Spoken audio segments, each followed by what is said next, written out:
Selamat siang, ibu-ibu, bapak-bapak, para peserta webinar. Selamat datang para peserta dimanapun Anda berada. Mungkin lagi WFH, lagi di rumah, yang lagi di Jakarta, ataupun lagi di luar kota ya.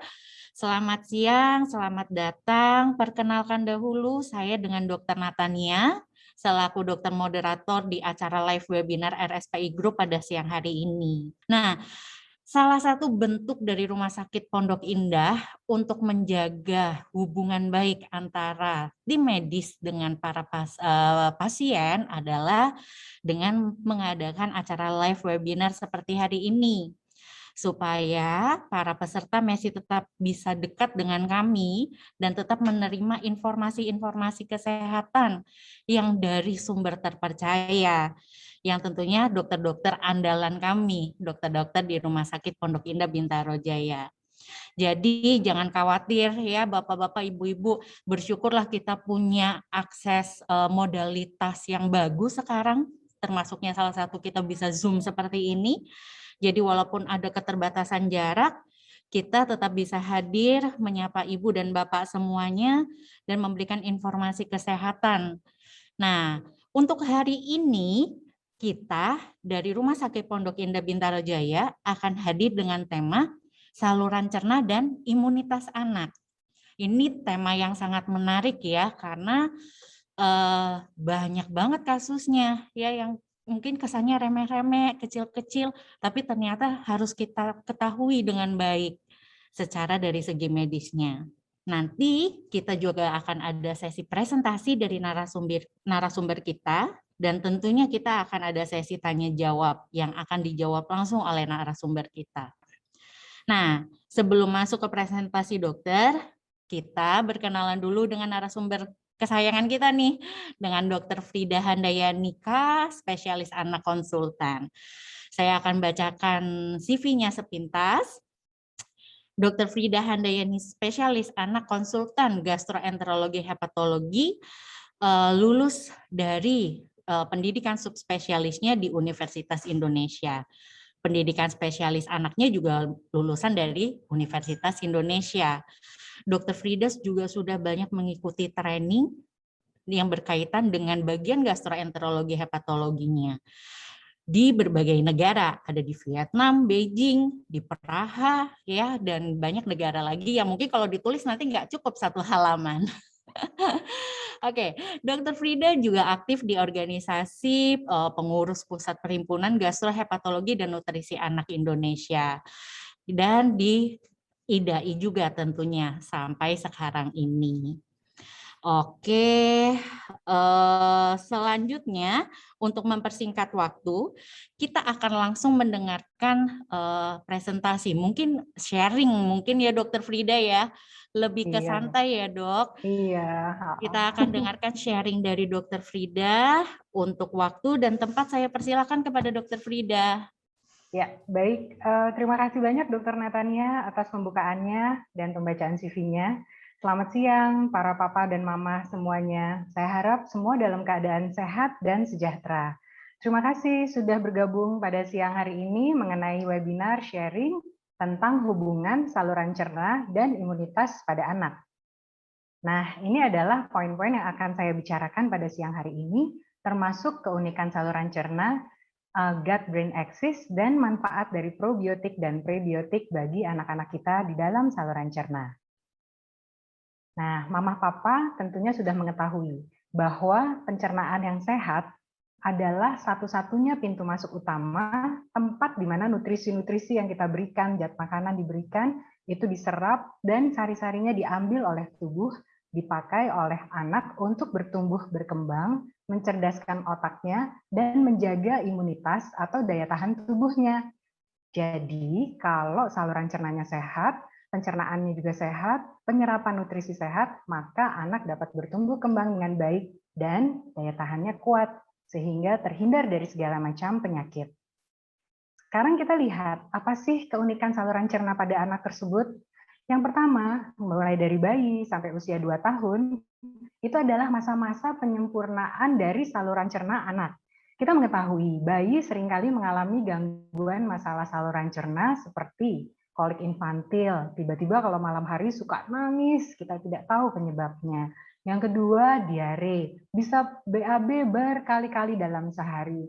Yang kemudian ketiga, sembelit atau konstipasi yang dapat dialami pada saat bayi tersebut sudah mulai mendapatkan MPASI. Dan kemudian belum lagi ada masalah-masalah seperti gumoh, muntah, sakit perut, dan sebagainya.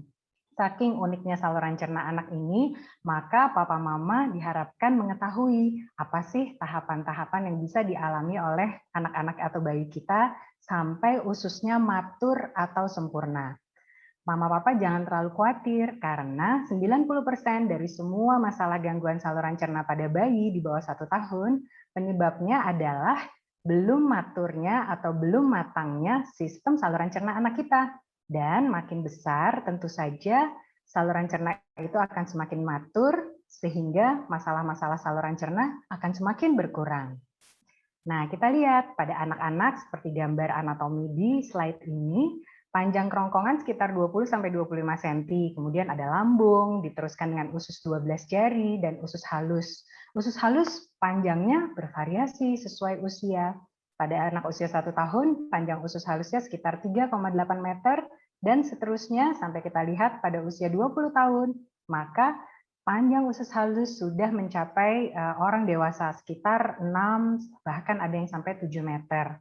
Usus halus ini sangat penting karena di dalam usus ini tempat penyerapan nutrisi-nutrisi yang baik dan banyak sekali mikrobiota atau bakteri baik ada di usus halus dan yang paling banyak adalah di usus besar. Usus besar manusia dewasa panjangnya sekitar 1,5 meter. Di situ terjadi penyerapan air, garam-garam elektrolit, kemudian diakhiri dengan saluran pembuangan yang disebut dengan rektum dan anus. Pada kolon atau usus besar ini juga banyak sekali mikrobiota yang hidup. Nah, kita lihat kenapa sih saluran cerna ini merupakan sesuatu yang sangat penting dan esensial bagi anak-anak kita untuk dijaga kesehatannya. Pertama, karena dalam saluran cerna terdapat 70-80% sel daya tahan tubuh.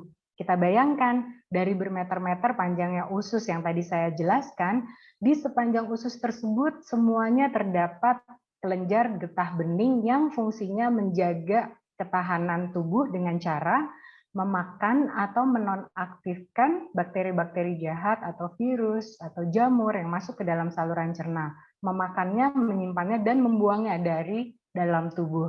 Karena itu, dalam saluran cerna ada yang kita kenal dengan istilah GALT atau Gut Associated Lymphoid Tissue. Itu merupakan suatu jaringan yang sangat luas dan sangat kaya akan kelenjar getah bening yang fungsinya untuk memakan zat-zat asing yang masuk dan menjaga kesehatan tubuh. Selain itu, Papa dan Mama tentu pernah mendengar tentang hormon serotonin ya. Hormon serotonin itu adalah suatu hormon kebahagiaan atau happy hormone, di mana kalau anak-anak kita memiliki hormon serotonin yang cukup dalam darahnya, dalam tubuhnya, maka anak-anak tersebut dibuktikan mood-nya jadi lebih bagus, perilakunya jadi lebih baik, jarang marah-marah, dan anak itu akan selalu happy dan ceria. Dan ternyata selain otak, saluran cerna merupakan organ utama terbesar yang menghasilkan hormon serotonin ini. Bagaimana mekanismenya akan dijelaskan pada slide-slide berikutnya. Lalu dalam saluran cerna seperti saya tadi katakan terdapat banyak sekali bakteri baik yang mencapai 100 triliun. Gunanya untuk berkomunikasi antara salah satu saraf dengan yang lain dan untuk menjembatani komunikasi antara usus dan otak. Nah, kita lihat di sini. Jadi sebagai ilustrasinya, saking banyaknya bakteria baik di dalam tubuh kita, bahkan dikatakan lebih banyak daripada sel-sel tubuh manusia itu sendiri. Jadi dalam tubuh manusia itu lebih banyak sel-sel mikroorganisme bakteria dibandingkan human cells atau sel manusia. Nah, sekarang kita sampai kepada gut-brain axis atau sumbu antara otak dan usus. Kita apa sih yang menjadi bukti ya bahwa terdapat kaitan yang erat antara otak dan usus kita? Tentu saja papa mama pernah merasakan ya, kalau kita lagi stres, ketakutan, mau ujian, ya, cemas, kadang-kadang perut kita mules ya, kadang mau BAB, kadang sakit perut, nggak jelas gitu ya, campur aduk deh rasanya perut kita. Kemudian sebaliknya juga, kalau di dalam usus terdapat infeksi, diare, kembung, susah pup, tentu kita juga jadi uring-uringan, nggak mood, ya marah-marah kadang-kadang seperti itu. Nah, itu yang membuktikan bahwa sebenarnya ada loh hubungan komunikasi yang erat dua arah antara otak dan usus, sehingga kedua-duanya ini perlu dijaga dengan baik agar harmonis dan fungsinya dapat seimbang. Komunikasi dua arah antara otak dan usus ini diperantarai oleh mikrobiota atau bakteri yang banyak terdapat di usus halus dan usus besar kita. Nah, bagaimana caranya supaya bakteri baik atau mikroorganisme baik dalam usus itu terjaga jumlah dan keragamannya, sehingga anak-anak bisa sehat dan happy? Tentu saja kita harus memperhatikan satu, asupannya. Jadi dari asupan makanan kita harus mengutamakan serat, buah dan sayur. Namun proporsinya akan disesuaikan dengan usia, dijelaskan pada slide selanjutnya. Kemudian yang kedua adalah genetik turunan. Kadang-kadang ada juga kelainan-kelainan atau masalah-masalah gangguan saluran cerna yang diturunkan dari orang tuanya dan memerlukan penelitian atau pemeriksaan DNA. Lalu mode of delivery, maksudnya bagaimana bayi itu dilahirkan? Apakah melalui sesar ataukah melalui persalinan spontan per vaginam? Dikatakan bahwa anak-anak yang lahir melalui jalan alami atau spontan itu keragaman mikrobiotanya dan jumlah bakteri baiknya jauh lebih banyak dibandingkan anak-anak yang lahir sesar. Namun ibu-ibu yang melahirkan secara bedah kaisar tidak perlu khawatir, karena keragaman mikrobiota tersebut dapat diambil kembali saat ibu inisiasi menyusui dini dan kemudian juga memberikan air susu ibu kepada bayi-bayi kita. Lingkungan juga memegang peranan penting, jadi banyaknya polutan, zat kimia, pajanan bahan kimia juga akan mempengaruhi mikrobiota kita. Penggunaan antibiotik juga harus hati-hati karena penggunaan antibiotik yang tidak sesuai dengan indikasi dan berkepanjangan dapat menyebabkan ketidakseimbangan bakteri baik di usus. Lalu ingat satu ini, exercise. Olahraga ternyata juga bisa meningkatkan loh jumlah bakteri usus yang sehat di usus anak-anak. Jadi jangan lupa ajak anak untuk beraktivitas fisik. Nah, sekarang kita mencapai ke perkembangan mikrobiota atau bakteri baik di usus. Dari pertama-tama dimulai dari saat bayi dikandung oleh ibu. Kemudian jalan lahir, penggunaan antibiotik, pajanan lingkungan, semakin besar anak, kita lihat di sini jumlah mikrobiotanya dan keragamannya juga akan semakin meningkat. Dalam penelitian dikatakan bahwa ibu-ibu yang saat mengandung banyak mengkonsumsi buah dan sayur atau serat yang baik bagi tubuhnya, akan di dalam usus ibu tersebut akan terbentuk komunitas bakteri baik juga yang beragam dan jumlahnya banyak, dan dibuktikan bahwa bakteri baik ini dapat memicu aktivitas sel daya tahan tubuh ibu. Tentunya sel daya tahan tubuh ini juga akan diturunkan kepada janin. Dan kemudian pada saat dilahirkan, ini yang paling berharga, ASI atau air susu ibu adalah nutrisi yang terbaik bagi bayi-bayi kita dan memberikan sistem kekebalan tubuh yang baik. Kita lihat bahwa dalam setetes ASI terdapat kandungannya ada air, protein, karbohidrat laktosa, ada asam lemak, ada juga makrofag atau zat yang untuk menonaktifkan bakteri yang tidak baik, ada antibodi, hormon, prebiotik berupa oligosakarida, 800 strain bakteri baik, dan vitamin dan mineral. Jadi kita lihat begitu banyaknya yang bisa terkandung di dalam ASI.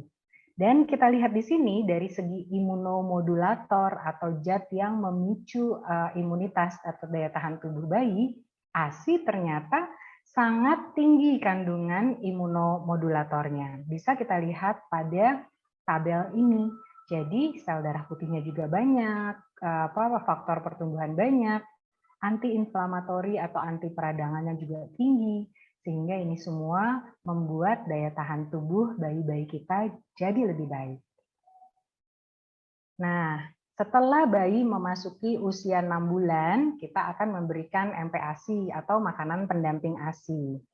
Tentunya makanan pendamping ASI ini dibuat yang bernutrisi dan sesuai dengan tahap perkembangan bayi 6 bulan sampai usia 2 tahun, di mana di dalamnya harus terkandung protein, vitamin yang penting untuk meningkatkan kekebalan tubuh seperti vitamin A, C, D, E, mineral, kemudian protein, asam lemak, omega 3, omega 6, dan juga prebiotik dan probiotik.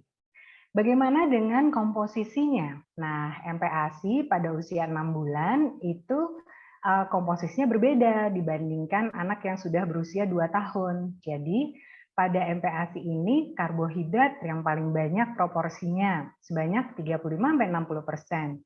Kemudian protein sekitar 15-20%, lemak juga tinggi 30-45%, lemak baik contohnya seperti minyak zaitun, minyak kelapa, minyak santan ya, kemudian juga minyak canola atau jagung. Buah atau sayur pada anak-anak yang berusia 6 bulan sampai 1 tahun ini hanya jumlahnya sedikit dan sifatnya diperkenalkan saja.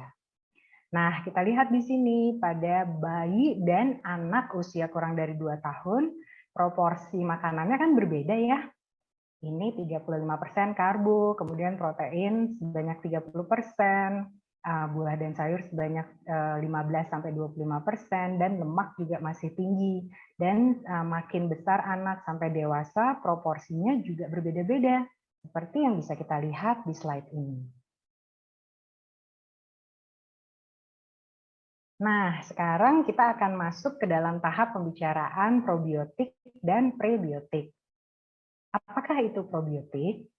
Probiotik adalah suatu bakteri atau mikroorganisme yang baik, yang tidak menyebabkan penyakit, yang jika dikonsumsi dalam jumlah cukup akan mendatangkan manfaat bagi orang yang mengkonsumsinya.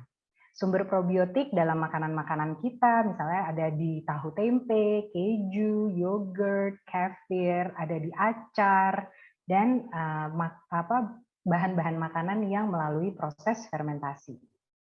Sedangkan prebiotik adalah serat yang tidak dapat dicerna dan secara selektif membantu pertumbuhan bakteri baik. Jadi intinya prebiotik itu adalah sumber makanan bagi probiotik agar probiotik bisa bertumbuh kembang dengan baik dan jumlahnya menjadi banyak. Jadi kan dia butuh makanan. Makanannya itu dari serat. Karena itu sampai saat ini juga semua disarankan untuk mengkonsumsi jumlah serat yang cukup sesuai usia agar mikrobiota dalam usus kita tidak kelaparan. Jadi mendapatkan bahan makanan dari serat tersebut. Nah, jenis-jenis prebiotik itu mungkin papa mama sering dengar ya, ada inulin, ada FOS, ada GOS. Apakah itu? Jadi kalau GOS atau galacto-oligosakarida adalah oligosakarida atau rantai karbohidrat, rantai pendek dari pengolahan susu hewan. Sedangkan inulin dan FOS atau frukto-oligosakarida merupakan oligosakarida rantai panjang yang merupakan polimer fruktosa dari tanam-tanaman. Ini perbedaannya. Nah, ini adalah sumber-sumber makanan alami yang mengandung prebiotik, misalnya tomat, bawang bombay, bawang putih, daun bawang, ya. Dan ini adalah buah-buahan yang banyak mengandung prebiotik atau serat baik yang tidak dapat dicerna dalam usus, tapi bisa membantu pertumbuhan bakteri baik. Sebagai ringkasan prebiotik-probiotik ini, contoh prebiotik tadi termasuk soya, kacang kedelai, banana, roti gandum, ya.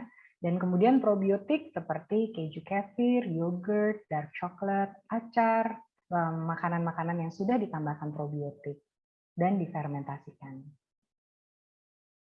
Nah, mekanisme kerja probiotik ini apa sih? Probiotik atau bakteri baik ini sangat penting untuk membantu produksi imunoglobulin A atau sel ketahanan daya tahan tubuh. Probiotik juga membantu mengubah pH lingkungan saluran cerna agar lebih asam, sehingga bakteri-bakteri yang tidak baik tidak dapat hidup. Kemudian probiotik juga menghasilkan zat yang dapat menghambat pertumbuhan bakteri jahat yang disebut dengan bakteriosin. Dari segi alergi, probiotik membantu menimbulkan toleransi terhadap antigen-antigen makanan yang mungkin dialami oleh bayi-bayi kita. Dan yang terakhir, probiotik sebagai bakteri baik akan berkompetisi dengan bakteri jahat supaya bakteri jahat itu tidak bisa menempel di saluran cerna anak sehingga tidak menyebabkan infeksi. Nah, sinergi atau kerjasama yang produktif antara probiotik dan prebiotik ini disebut dengan simbiotik. Simbiotik itu gunanya meningkatkan jumlah bakteri baik. Yang banyak kita kenal mungkin Lactobacillus dan Bifidobacteria. Kemudian juga meningkatkan aktivitas sistem imun dan mencegah translokasi bakteri menurunkan kejadian infeksi. Mekanismenya ini yang paling penting ya. Kata kunci di sini adalah produksi dari asam lemak rantai pendek. Jadi pada awalnya saluran cerna itu waktu bayi lahir tuh masih steril atau ada bakteri sedikit, bakteri yang dia dapat dari ibu. Kemudian setelah keluar dari jalan lahir, maka bayi akan mendapatkan bakteri-bakteri baik dari jalan lahir, ya dari bawah, kemudian dari kulit ibu saat IMD atau saat menyusui. Makin kaya bakteri-bakteri tersebut, nah bakteri tersebut yang masuk juga mengaktifkan kelenjar getah bening yang tadi saya jelaskan yang disebut dengan GALT, sehingga sistem imun juga mulai terangsang akibat adanya bakteri-bakteri yang masuk ke dalam saluran cerna bayi. Nah, bakteri baik memerlukan makanan dari prebiotik atau serat. Pada bayi yang mendapat ASI, ASI itu sudah mengandung prebiotik, namanya human milk oligosaccharide. Sehingga bakteri-bakteri yang ada di saluran cerna dapat makanan dari prebiotik ASI ini, sehingga jumlahnya dapat berkembang biak. Nah, hasil fermentasi dari prebiotik akan menjadi asam lemak rantai pendek yang dikenal dengan sebutan short chain fatty acid. Short chain fatty acid ini jumlahnya banyak jika prebiotik dan probiotik bersinergi dengan baik.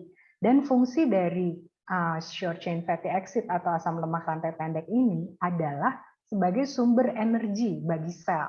Penting sekali ya. Jadi kalau sel mau bekerja kan harus ada bahan bakarnya. Nah, si asam lemak rantai pendek inilah bahan bakarnya agar sel usus dapat bekerja dengan baik. Kemudian juga mempunyai efek anti peradangan usus. Jadi kalau banyak asam lemak rantai pendek di usus kita, maka akan terjadi kurang peradangan yang menyebabkan kurang terjadinya infeksi. Selain itu, asam lemak rantai pendek yang dibagi menjadi butirat dan propionat ini juga sangat memicu aktivitas sel T atau sel darah putih yang fungsinya menegakkan atau menambah kekebalan sel dalam daya tahan tubuh kita. Jadi intinya short chain fatty acid atau asam lemak rantai pendek akibat fermentasi dari bakteri usus dan makanan yang mengandung serat atau prebiotik ini sangat berguna untuk memicu aktivitas sel T atau sel darah putih yang bisa meningkatkan daya tahan tubuh anak dan manusia dewasa. Nah, ini adalah faktor-faktor yang mempengaruhi imunitas anak. Kita bisa lihat di sini. Jadi, kalau sering mengalami infeksi, anaknya mungkin daya tahan tubuhnya kurang baik. Kalau diberikan imunisasi, tentunya akan memberikan antibodi yang spesifik bagi anak-anak kita agar imunitas terhadap antigen yang spesifik tersebut terbentuk. Nutrisi juga sangat penting untuk meningkatkan antibodi, apalagi untuk bagian protein. Jaga kebersihan, dan kemudian mengurangi pajanan-pajanan zat kimia yang berbahaya. Kita lihat di sini yang diberi tanda merah ini adalah stres. Nah, tadi kan sudah dijelaskan ya bahwa otak dan usus itu kan punya hubungan yang sangat erat. Nah, di otak itu kalau misalnya terjadi stres, kemudian terjadi ibunya juga marah-marah atau nggak tenang gitu ya, itu juga bisa mempengaruhi usus dari ibu tersebut. Nah, kalau misalnya stres ini juga bisa mempengaruhi keseimbangan mikrobiota di dalam usus, oleh karena itu kita harus bisa memanage stres yang baik. Ibu-ibu atau anak-anak yang mengalami stres di masa pandemi ini jumlahnya cukup banyak ya. Jadi papa mama nggak perlu khawatir karena nggak sendirian, banyak sekali anak-anak yang mengalami stres di masa pandemi ini.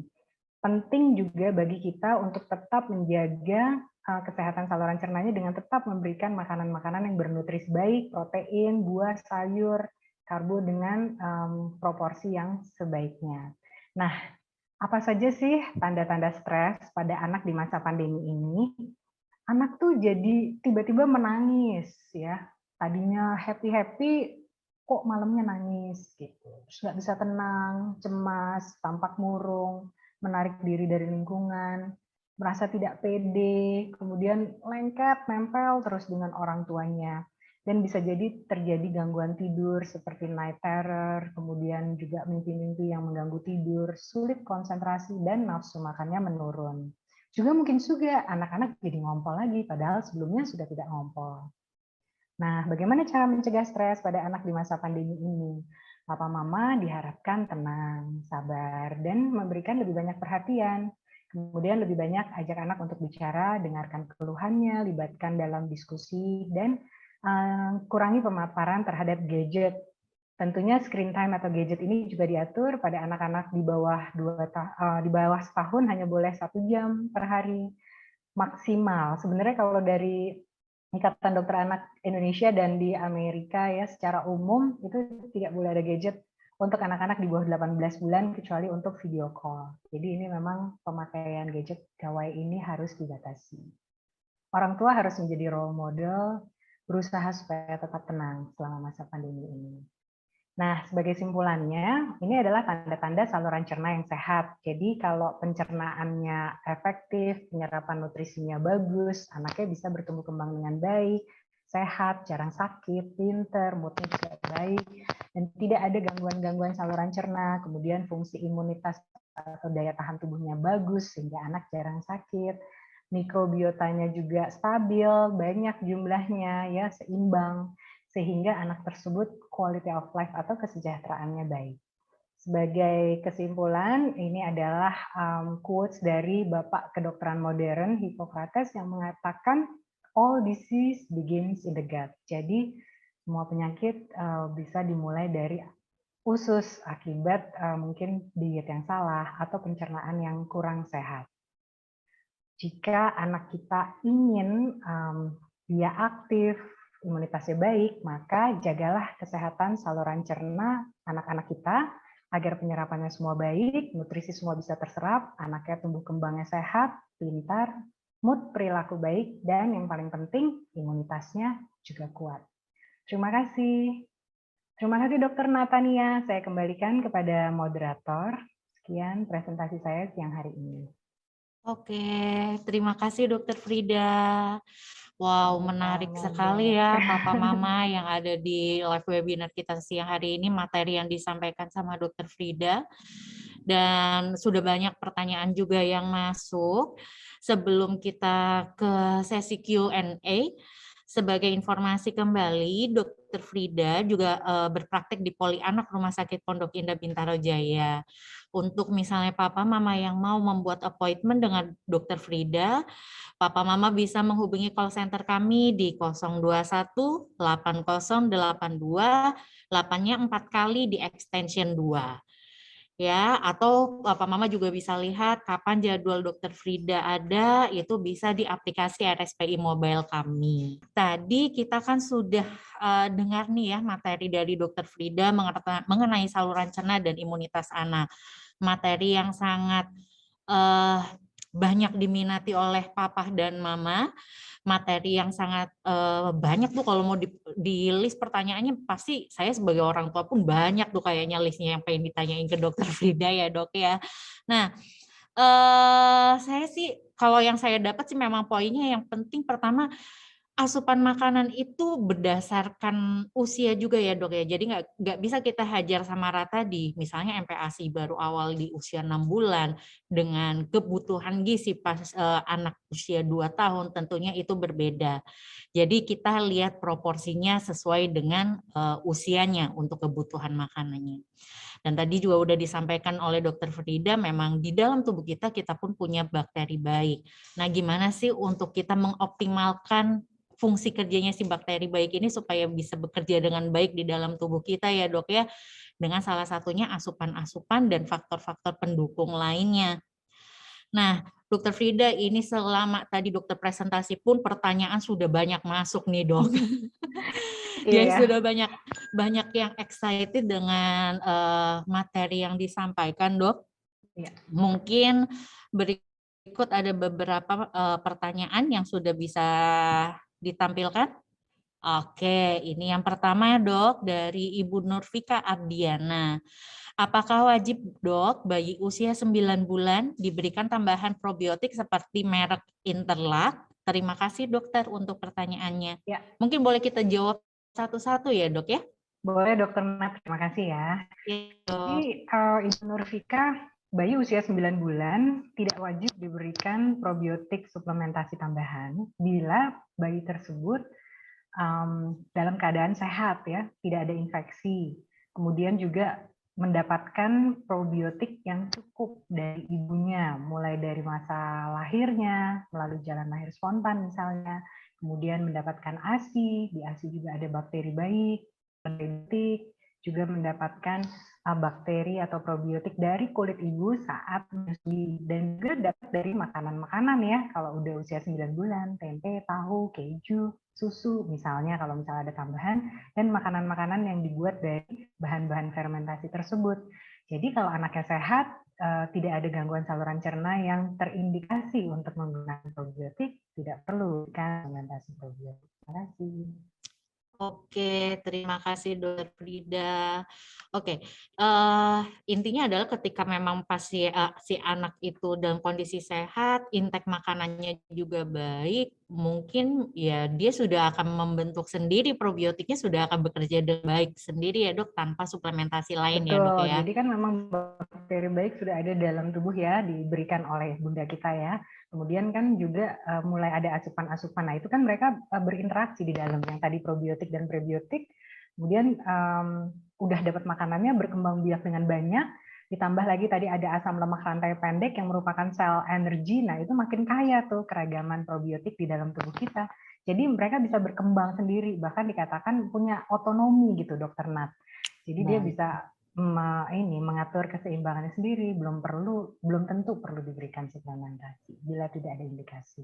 Oke, nah ini menyambung ke pertanyaan selanjutnya nih dok, dari Ibu Ana Satria Firdausya. Nah, siang Dokter Frida, anak saya sering sembelit, ada efek samping tidak dari prebiotik. Boleh tidak Interlac diminum setiap hari? Untuk usia 3 tahun, baiknya anjuran pemakaian prebiotik seperti apa? Ya, terima kasih ya Mam, Anas pertanyaannya. Jadi efek samping prebiotik ya, bukan probiotik ya. Prebiotik itu kan dari serat-serat yang diberikan, misalnya tadi kan buah pisang, stroberi, kemudian dari sayur-sayuran tuh misalnya brokoli, asparagus, daun bawang, yang tadi ada di slide ya, dari prebiotik. Nah, sebenarnya efek samping dari prebiotik ini tidak ada ya.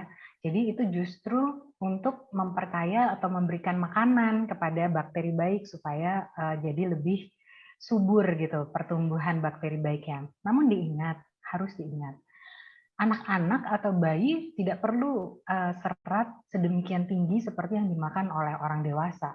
Kenapa? Karena anak-anak itu, bayi-bayi itu masih memerlukan lemak, protein, juga lebih banyak memerlukan karbohidrat. Setuju ya Dokter Nat ya, Dokter Nat ini juga konselor laktasi kita yang jempolan loh papa mama ya. Jadi kalau baru usia 6 bulan tuh jangan malah dikasih sayur dan buah yang banyak gitu loh, karena anak ini otaknya juga masih bertambah cepat sekali ya, progres perkembangan otaknya, badannya juga, jadi dia membutuhkan lebih banyak protein, lemak, dan karbohidrat. Buah dan sayur hanya perkenalan saja. Nah, Kemudian bila anak-anak juga terlalu banyak mendapatkan serat, tapi kurang asupan minum misalnya, itu juga akan membuat sembelit loh.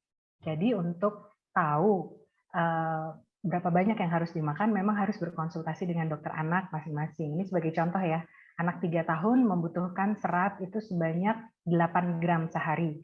Nah 8 gram itu sebanyak apa sih? Pusing banget ya 8 gram kayak apa. 8 gram itu misalnya satu buah apel yang sedang itu sekitar 2 gram serat. Kemudian pisang yang ukuran sedang itu sekitar 3 gram serat. Jadi dari itu aja udah 5 gram serat. Belum lagi dari daun bawang, segala macam, dari fiber, karbo gitu ya. Beras itu kan juga mengandung serat. Jadi kira-kira udah cukup. Kalau kebanyakan ya bisa sembelit anaknya kalau hidrasinya atau minum airnya kurang. Nah, sebagai tambahan nih Dokter Nat, konstipasi atau sembelit itu memang masalah yang rumit dan multifaktor. Banyak sekali faktor yang mempengaruhi. Bukan soal probiotik, prebiotik saja, tapi bisa soal kurang minum, kurang gerak, terlalu banyak mengkonsumsi produk laktosa atau dairy products yang menyebabkan gerakan usus menjadi lebih lambat. Kemudian anaknya kadang suka menahan pup sehingga refleks mau BAB-nya hilang. Kemudian dia udah keburu trauma, sakit ya, pernah sakit pada saat pup, itu juga membuat anak jadi nahan pup aja, dia nggak mau sakit lagi gitu. Dia nggak peduli harus dikeluarkan. Jadi banyak sekali faktor-faktor yang harus didiskusikan dengan dokter anak, papa-mama sekalian. Terima kasih. Oke, mungkin sebaiknya kalau memang ada kasus sembelit yang seperti tadi Dokter Frida sampaikan, kita nggak bisa langsung judgement untuk satu masalah ya dok ya. Iya. Sebaiknya memang dikonsultasikan dahulu ke dokter anak, jadi kita bisa sama-sama cari tahu kira-kira masalahnya apa, sehingga pengobatannya pun lebih tepat ya dok ya. Betul. Oke, kita lanjut lagi nih Dokter Frida, ada dari Ibu Rahmania. Pertanyaannya, seberapa banyak asupan buah atau serat bagi anak usia 2 tahun? Karena sudah minum jus dan serat setiap hari tetapi masih sembelit. Mungkin ini sudah dijawab dengan penjelasan Dokter Frida yang tadi ya dok ya. Mirip ya dok. Jadi boleh saya skip ya dok ya. Ya Boleh, Ibu tapi Rahmania mungkin sebagai tambahan aja satu kalimat ya dok. Jadi kebutuhan serat pada anak itu gampangnya kita ukur dengan gimana sih? Ada rumus yang namanya H plus 5. Jadi kalau H-nya 2 plus 5. Jadi dia butuh 7 gram serat sehari. Oke. Nah, kayak gitu. 3 plus 5, jadi 8 gram serat sehari. Nah, banyaknya seperti apa? Nah, itu kalau ibu-ibu bisa googling kadang-kadang yang tadi saya bilang itu ya, apel, banana, terus nasi, segala macam, atau bisa diskusi dengan dokter anak maupun gizi. Oke, ini bocoran rumus nih ibu-ibu, Iya. bapak-bapak dari Dokter Frida ya. Iya. Jangan lupa kebutuhan serat H plus 5 ya. Jadi itulah kebutuhan serat per hari untuk anak-anak kita. Nah, selanjutnya dokter ada dari Ibu Sari Yuliani. Anak saya usia 3 tahun, saat ini kalau BAB-nya selalu keras, sehingga harus ngeden yang luar biasa baru keluar. Ini berawal dari pergantian tingkatan susu dari 1 plus ke 3 plus, terus saya sudah ganti susu tapi tetap sama. Sudah makan buah yang berserat tapi tidak ada perubahan. Apakah ada solusi dokter? Sekali lagi kata kuncinya konstipasi itu rumit ya, kompleks dan multifaktor. Banyak sekali faktornya seperti yang sudah saya sebutkan tadi ya dokter Nat ya. Pada anak Ibu Sari itu pergantian susu mungkin memang laktosa atau kadar karbohidrat di dalam susunya itu bertambah yang menyebabkan gerakan usus anak-anak agak melambat. Nah, ada juga rumus lagi nih dok. Kalau untuk anak-anak di atas usia 1-2 tahun, berapa banyak sih susu yang boleh diberikan dalam sehari? Ternyata hanya sekitar 500 ml per hari. Jadi, sebagian besar kebutuhan kalorinya itu malah mesti didapatkan dari makanan padat. Nah, jadi jangan dikasih terlalu banyak susu. Kalau misalnya terlalu banyak dikasih susu, gerakan usus juga akan lebih lambat. Kemudian juga karena udah banyak minum susu, anaknya juga mungkin males jadi minum air putih gitu ya. Padahal yang namanya air putih ini kan buat nge-flush ya dok ya. Istilahnya buat nyebor gitu ya. Semua yang ada di usus kita. Nah, jadi nomor 1 tuh kecukupan hidrasi dulu. Terus perhatikan nomor 2, jumlah susunya. Yang ketiga, apakah anak ini udah toilet training belum? Kan udah umur 3 tahun. Ya, udah biasa belum ke toilet? Yang keempat, walaupun makanannya udah seratnya udah bagus, tapi buah dan sayur itu seratnya juga beda-beda loh Dokter Nat. Kalau buah itu lebih banyak serat yang soluble, yang bisa menyerap air. Sedangkan kalau sayur lebih banyak yang insoluble atau tidak bisa menyerap air. Nah, itu harus komposisinya itu juga ada. Makanya dibilangnya buah dan sayur, bukan berdiri sendiri-sendiri gitu ya, supaya si seratnya juga seimbang. Dan kebanyakan serat-serat yang dari sayur dan buah-buahan yang tadi saya sebutkan kan merupakan prebiotik tuh, jadi juga bisa membantu meningkatkan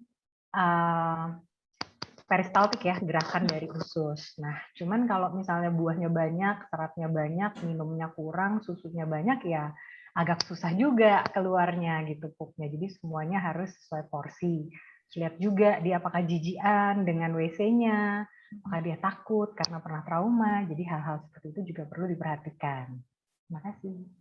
Oke, jadi ya itu ya Dok, kesannya sih konstipasi kayak ya masalah yang biasa dan umum sering banget kedengeran gitu ya Dok ya, tapi ternyata memang ya serumit dan senjelimet itu ya Dok, karena nggak Banyak cuma faktor. taunya kan konstipasi cuma susah pup aja gitu ya kan, Iya. biasa orang-orang masih taunya seperti itu Dok. Tapi ya dari pembahasan kita sore hari ini kita jadi lebih tahu ternyata konstipasi ini tuh luas dan rumit, harus dicari penyebabnya karena ya konstipasi ini hanya bentuk gejala, penyebabnya masih banyak ya Dok ya. Iya, dan yang paling penting 90% dari konstipasi ini biasanya fungsional, gangguan tadi yang saya sebutkan. Tapi 10% hati-hati, itu ada kelainan organ ya, seperti penyempitan, usus, dan sebagainya. Namun tidak perlu khawatir, tinggal dikonsultasikan dengan dokter anak atau dokter gastro anak. Sebagian besar dia akan membaik dengan terapi yang tadi saya sebutkan. Betul. Intinya sih sebenarnya memang ya paling aman dan paling tepat ya kita berkonsultasi dulu dengan pakarnya ya Dok ya, dengan dokter anak maupun dengan dokter spesialis anak konsultan gastro seperti Dokter Frida ya Dok Iya, ya. makasih dokter. Oke, ada pertanyaan lagi mungkin? Oke, ini dari Aiho Kusyang. Dok, anak saya 19 bulan barusan USG perut. Lalu dari hasilnya banyak tinja dan gas di ususnya. Memang anak sembelit kronis dan rutin minum obat pencahar. Banyak minum air sama makan buah naga. Langkah apa yang harus dilakukan? Ya, terima kasih Ibu Aihwa. Jadi kalau banyak tinja dan gas, ya pertama dia memang ada retensi atau tahanan tinja ya dok di dalam ususnya yang nggak bisa keluar, yang kita sebut dengan konstipasi. Terus gas itu biasanya dihasilkan dari hasil pembusukan bakteri terhadap tinja yang ada di dalam usus. Kan nggak bisa keluar tuh, jadi terjadi pembusukan, akibatnya banyak gas, anaknya kembung, enek, kadang suka sendawa kayak gitu ya. Bahkan juga bisa menyebabkan infeksi di usus besar dan usus halus jika bakteri yang nggak baik gitu kan ya itu berada dalam waktu lama. Nah, yang perlu dilakukan adalah pemeriksaan tambahan ini Ibu Aihwa, seperti yang tadi colon in loop ya untuk melihat apakah ada penyempitan, bawaan atau ada redundancy kolon. Itu maksudnya panjang usus besarnya itu lebih panjang dan lebih berkelok-kelok dibandingkan anak-anak seusianya, sehingga sulit ngeluarin BAB dan tertumpuk di kelokan-kelokan tersebut. Banyak belokannya deh, ususnya lebih panjang dan lebih berkelok-kelok. Itu juga bisa sering menyebabkan kejadian sembelit seperti yang dialami anak Ibu Aihwa. Jalan keluarnya harus dievakuasi tinja dulu supaya istilahnya sumbat botolnya lepas ya dok ya. Sumbat botol lepas kan jadinya semua itu bisa kosong dan dikeluarkan, terus baru kita kasih probiotik, kasih makanan lagi yang sehat seperti itu.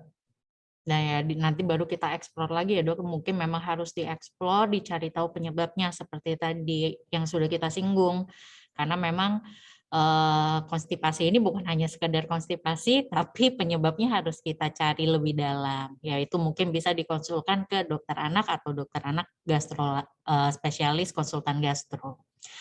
Oke, pertanyaan selanjutnya dok dari Ibu Dewi Agriama. Dok, anak saya 6,5 bulan diindikasikan GERD. Apakah GERD bisa menyebabkan berat badan yang stuck? Ya, terima kasih Bu Dewi pertanyaannya. Jadi GERD itu singkatan dari Gastroesophageal Reflux Disease. Yang dinamakan D atau disease ya atau penyakit tersebut memang sudah dikatakan ini suatu penyakit ya. Penyakit di mana-mana kalau tidak diatasi itu bisa menyebabkan kenaikan berat badan pada anak terganggu. Ya, jadi memang harus segera diobati dengan obat yang tepat. Kalau misalnya anaknya cuma maksudnya gumuh-gumuh biasa, tapi nafsu makan masih baik, nyusu juga aktif, berat badannya naiknya bagus, tentu saja ini bukan termasuk GERD ya, karena ini merupakan suatu gumuh yang fisiologis atau normal dialami anak-anak. Tapi kalau dia udah uring-uringan, muntah-muntah terus, berat badan nggak naik, perutnya sakit, anaknya nggak happy, nah pasti ada sesuatu yang salah nih. Dan dia jadi nggak mau makan kan, ya otomatis berat badannya tidak naik. Terima kasih. Oke, terima kasih dokter. Oke, pertanyaan selanjutnya lagi dok. Dari Ibu Jesslyn Quina. Dok, buang air besar seminggu 3 kali normalkah? Pup keseringannya warna hijau. Ya, baik. Terima kasih Bu Jesslyn. Jadi sayangnya di sini nggak disebutkan usianya ya, Usianya, tapi betul. karena kan beda-beda ya. Bayi pupnya banyak banget setelah MPASI jadi kayak begini ya, beda-beda. Tapi overall untuk anak-anak yang misalnya di atas usia setahun deh atau 2 tahun, BAB seminggu 3 kali itu masih termasuk normal ya. Cuman yang ideal itu sekali sehari, bahkan yang bagus banget itu 2 kali sehari gitu ya. Tapi kalau 2 hari sekali dan warnanya hijau dan konsistensinya masih lembek gitu ya, kayak pisang atau kayak sosis yang agak crack sedikit juga bisa masih dibilang masih normal sih. Kalau misalnya hijau itu mungkin karena dia banyak makan sayuran, nggak terlalu banyak minum susu atau laktosa, jadi masih normal. Yang dibilang sembelit pada anak di atas tahun 2 tahun itu kalau frekuensi BAB-nya kurang dari 3 kali dalam seminggu. Jadi BAB-nya 3 hari sekali. Terima kasih. Oke, terima kasih Dokter Frida. Pertanyaan selanjutnya dok. Nah ini kebalikannya yang tadi nih dok. Selamat sore dok, mau tanya untuk bayi 11 bulan, bayi tiap makan pup, jadi sehari rata-rata 3 kali pup. Apakah itu normal dok? Wah, normal. Kalau punya bayi gini mah seneng banget Bu Alicia. Lancar. Itu namanya gastrokolika refleks ya, Dokter Natania ya. Jadi apa yang udah masuk bukan berarti dia masuk terus langsung keluar lagi, enggak. Kalau setiap makanan yang masuk itu membutuhkan waktu 2-3 jam ya untuk diproses baru ke usus besar. Bahkan kalau lama besoknya baru bisa nyampe usus besar gitu ya. Makanya orang sekali sehari pup kayak gitu. Nah, kalau anak-anak biasanya gastrokolik refleks ini memang masih tinggi. Jadi kalau dia masuk lambungnya penuh, terus lambung tuh kan ngirim sinyal ke otak, aduh penuh nih, enak makanannya, udah oke banget gitu semuanya. Coba deh tinja yang kemarin itu kamu keluarin dulu. Kayak gitu. Jadi bukannya masuk makan terus pop gitu keluar makanan yang dimakan tuh enggak. Tapi itu memang hasil penyerapan dan pembentukan tinja dari makanan yang dibentuk sebelumnya. Dan ini normal, asal kenaikan berat badan bayinya sesuai dengan kurva pertumbuhan. Oke, karena biasanya kalau kejadiannya kayak gini nih, mami-mami banyak yang khawatir dok. Aduh, ini makanannya keserap nggak ya? Jadi lemak nggak nih? Biasa kayak Iya, gitu ya dok ya. indikatornya tinggal timbangan aja ya dok. Betul, patokannya berarti ya kurva kenaikan berat badan anak kita ya dok ya. Itu Iya juga tetap benar. dijadikan patokan ya dok. Iya. Oke, selanjutnya apakah ada lagi? Nah, dari Ibu Rahmi Kairunisa, dok. Selamat siang, dokter. Bagaimana mencegah anak dari TBC usus? Apabila sudah kena, bagaimana penanganan medisnya agar sembuh total? Nah, ini pertanyaan lumayan bagus nih, dok. Iya, terima kasih ya Bu Rahmi. Jadi bagaimana mencegah TBC? Ya, secara umum pertama imunisasi, ya imunisasi BCG pada saat anak berusia 1 bulan atau sebelumnya, ya itu wajib. Terus yang kedua, benar-benar menjaga well-being-nya anak. Kalau misalnya ada orang dewasa yang batuk-batuk, yang masih dalam pengobatan, apalagi sampai batuk berdarah, ya dipisah. Jangan serumah kalau bisa. Dan orang yang batuk itu ya pisah semua alat-alat makan, alat minumnya ya dok ya, jangan sampai dropletnya gitu ya, liurnya tuh bisa nempel kemana dan kena terhadap anak kita. Karena kita kan tahu sistem imun anak kita kan masih belum matur ya dok ya, jadi belum sekuat orang dewasa. Lalu kalau misalnya udah kena, jangan khawatir, pengobatan TB usus, TB secara keseluruhan itu sudah sangat baik dan beragamnya, sehingga kombinasi dari 3-4 macam obat terhadap TBC usus bisa menyembuhkan anak dari TBC dan juga bisa membantu meningkatkan berat badannya. Nah, apa indikatornya kalau dia memang TB usus dan sudah diobati dengan baik? Biasanya dalam 2 bulan pertama tuh kenaikan berat badannya naik signifikan dok. Dalam 2 bulan bisa naik 1 kilo, 2 kilo gitu ya, dan terus naik sampai akhir pengobatan TB. Ya, terima kasih. Oke, terima kasih Dokter Frida. Selanjutnya ada lagi nih dok. Dari Ibu Eltiana Salim, mau tanya probiotik apa yang bagus? Dan kedua, anak saya setelah PCR COVID-nya negatif, setelah sebelumnya positif, diare dan demam. Saya tidak tahu apakah itu pasca COVID atau karena kebersihan. Dibawa ke dokter, katanya eh, karena sisa virus, tapi harus dijaga kebersihannya. Mau tanya bagaimana supaya pencernaan anak pasca COVID dan kedepannya selalu bagus dan sehat. Juga mau tanya apakah ada pantangan makanan untuk anak usia di bawah 5 tahun. Baik, terima kasih pertanyaannya Ibu Eltiana. Saya jawab yang nomor 1 ya. Probiotik itu sifatnya strain spesifik, Bu. Jadi terhadap satu penyakit tertentu, ini probiotik yang bagus gitu. Udah diteliti dari hasil penelitian yang sudah banyak banget. Untuk diare ini yang bagus. Jadi kalau boleh saya katakan, misalnya untuk anak bayi kolik. Kolik itu yang bagus Lactobacillus reuteri, mungkin yang orang-orang sering dengar dengan interlac drops kayak gitu ya. Terus kemudian untuk anak-anak yang diare dari hasil penelitian itu yang bagus adalah Lactobacillus bifidus, Bifidobacterium longum dan sebagainya. Itu yang disebut misalnya merek-mereknya Lactobi, Elbio, apa apalagi ya dokter Nat ya, Liprolac kayak Diprolak, gitu-gitu dok. ya. Ya. Kemudian juga ada yang kombinasi antara probiotik dan prebiotik menjadi simbiotik seperti Protexin seperti itu ya dokter Nat ya. Jadi penggunaan probiotik itu harus disesuaikan dengan anak ini lagi ngalamin masalah apa sih gitu. Karena pencernaan karena sifat penelitiannya tuh spesifik gitu dokter Nat. Jadi cukup jelas ya dok, misalnya diare yang bagus Lactobacillus bifidobacterium, terus kolik yang bagus Lactobacillus reuteri kayak gitu.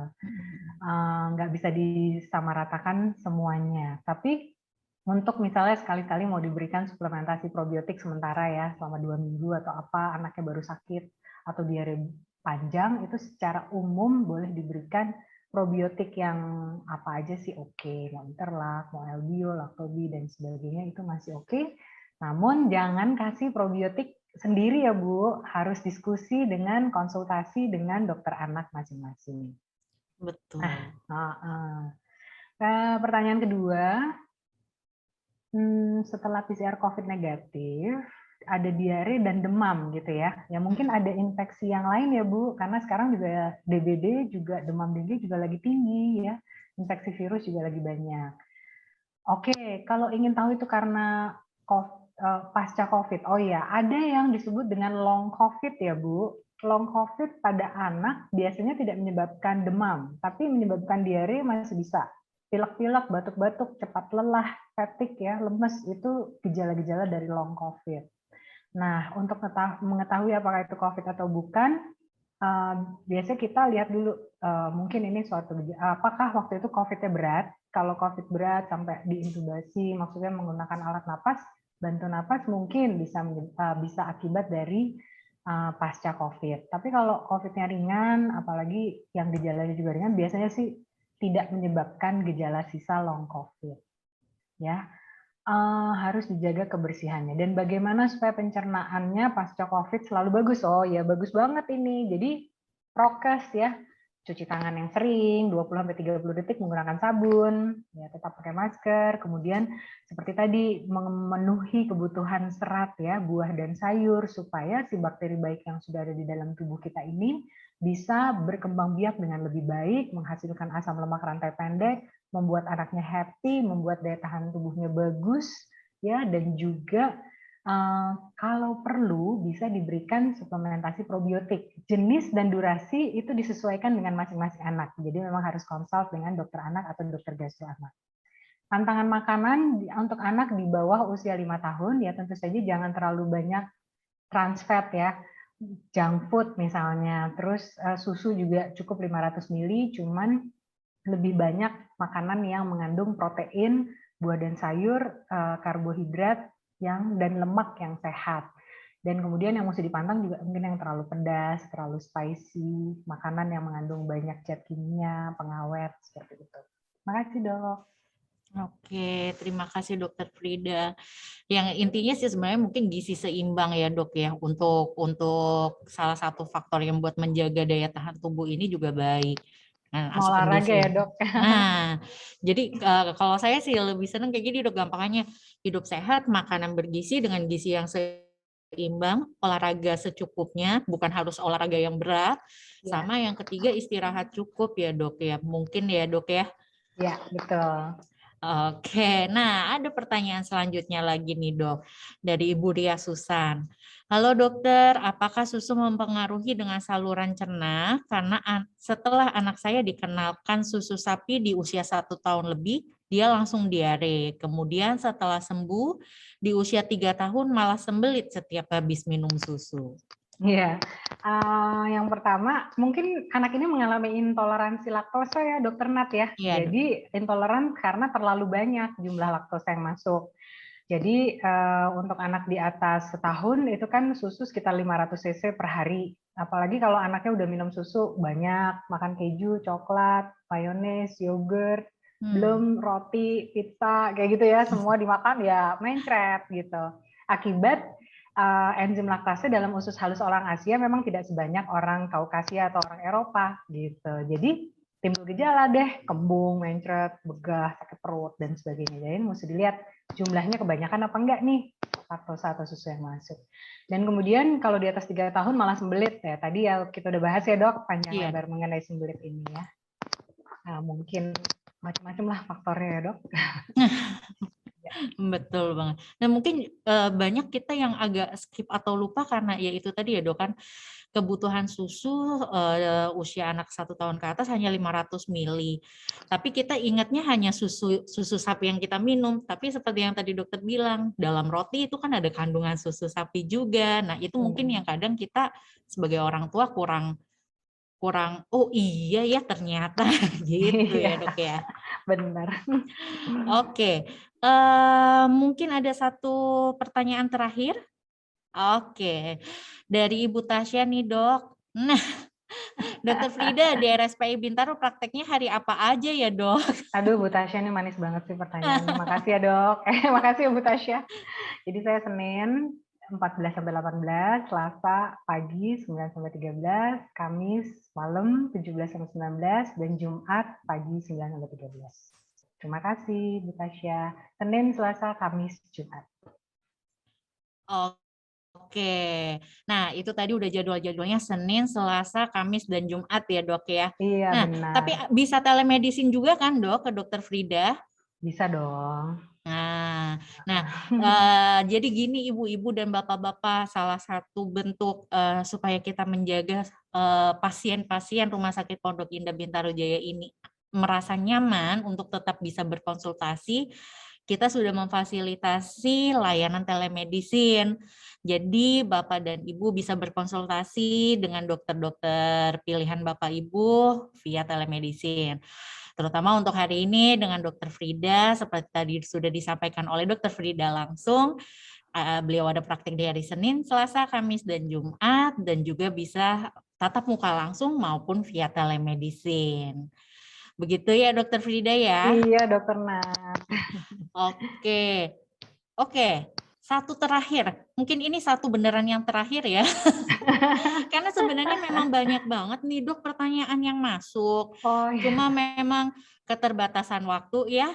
Oke, ada pertanyaan dari Bapak Eko Yogo, Dok, anak saya usia 11 tahun, berat 11 kilo, akhir-akhir ini susah sekali makan, 2 suap, 3 suap sudah. Bagaimana agar anak bisa stabil nafsu makannya? Terima kasih banyak dokter. baik. Ini ada kesalahan pengetikan atau enggak ya? Soalnya 11 tahun 11 kilo ya? Nah, kecil ya dok. Ya. Kalau misalnya 11 tahun 11 kilo memang harus segera dibawa ke dokter anak, nutrisi atau gastro ya Pak. Tapi kalau ini salah ketik misalnya ini 1,1 tahun misalnya ya, 11 kilo itu masih oke. Nah, kalau susah sekali makan, nah ini pertanyaan kompleks juga nih Dokter Nat. Susah makan penyebabnya bisa, satu, dia nggak suka makanannya. Kedua, dia nggak suka teksturnya. Yang ketiga, dia nggak suka suhunya. Yang keempat, dia nggak bisa mengunyah dengan baik makanannya. Yang kelima, dia ada infeksi di gigi maupun di saluran cerna di lambungnya. Jadi banyak sekali yang harus dikoreksi dan perlu pemeriksaan fisik. Intinya sih sediakan makanan yang enak dan bergizi, lalu konsultasikan dengan dokter apakah ada infeksi saluran cerna maupun infeksi di sekitar mulutnya. Terima kasih. Oke, terima kasih Dokter Frida. Mungkin kalau yang untuk kasus ini sih memang sebaiknya Pak Eko dibawa konsultasi Segera dulu ya. langsung ya Dok ya. Benar, Karena kita benar. butuh explore lebih nih, karena memang kasusnya spesial ya Dok ya. Jadi Iya, yang tadi itu tidak nafsu makannya pun harus kita cari tahu banget tuh kenapa penyebabnya. betul. Oke, Dokter Frida, terima kasih banyak. Sama-sama, Dokter Bapak Ibu Nat. sekalian, terima kasih banyak untuk atensinya sore hari ini. Sangat menarik, sangat semangat sekali dari banyaknya pertanyaan yang masuk. Seru sekali. Cuma memang mohon maaf karena keterbatasan waktu. Mungkin jika ada pertanyaan-pertanyaan yang masih mengganjal, yang Bapak Ibu masih pengen tahu jawabannya, boleh silakan langsung berkonsultasi dengan Dokter Frida. Di Poli bisa tatap muka langsung maupun melalui telemedicine ya Dokter Frida ya. Benar, Dok. Ditunggu. Iya. Nah, jadi bisa puas-puasin mau tanya apa dengan Dokter Frida, bagaimana tips menjaga kesehatan, bisa langsung berkonsultasi. Nah, Bapak Ibu sekalian, kami berharap dengan acara live webinar sore hari ini, pembahasan kita sore hari ini yang sudah disampaikan oleh Dokter Frida bermanfaat untuk Bapak Ibu sekalian, untuk tumbuh kembang anak Bapak Ibu sekalian supaya tumbuh kembang yang sempurna. Oke, Bapak Ibu bisa ikuti terus acara dan webinar RSPI Group selanjutnya. Informasinya bisa didapat di Instagram kami di @rspondok-indah. Sekian dari kami. Jika ada kesalahan dan kekurangan, saya dan tim mohon maaf. Semoga kita semua tetap sehat tanpa cemas dan sampai bertemu lagi di webinar selanjutnya. Selamat sore, terima kasih. Terima kasih Papa Mama semua. Terima kasih Dokter Nat, Terima Suster kasih Vero Dokter Frida. semuanya. Terima kasih tim RSPI.